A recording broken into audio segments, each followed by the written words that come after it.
que trobarà una persona que vingui a fer aquesta experiència que proposem a Montserrat es basa bàsicament en els tres eixos amb els quals nosaltres basem la nostra filosofia com a lloc en si, que seria natura, cultura i espiritualitat. El que proposa aquesta experiència és una visita que està composta de l'estada a l'Hotel Abad Cisneros, el sopar del dia d'arribada i l'esmorzar del dia següent. També inclou la visita al museu i una degustació de licors que farem a la nostra botiga, diferents licors del que seria l'abadia de Montserrat, a més, evidentment, dels aromes de Montserrat, que és el més típic. Col·laborem en Fem País perquè, tot i que Montserrat, sens dubte, és un dels llocs més coneguts de Catalunya, sempre és bo donar-lo a conèixer, sempre és bo que la gent d'aquí, sobretot, ens conegui i conegui les múltiples possibilitats que té o que ofereix Montserrat.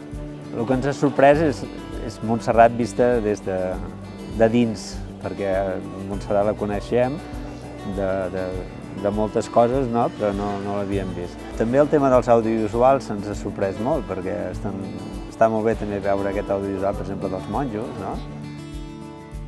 El sopar, jo diria que és un puntasso, no?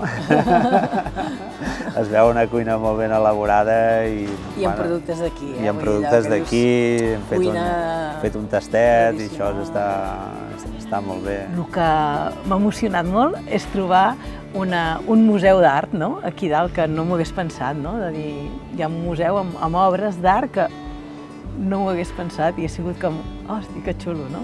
Fer país és anar a trobar tots aquells racons que no saps que hi són, però hi són. I no cal que te'n vagis a l'altra punta del món, estan aquí, a tocar. Llavors, descobrir això, que ho tens aquí al costat de casa, que t'emociones, perquè veus paisatges, descobreixes coses culturals, això és magnífic.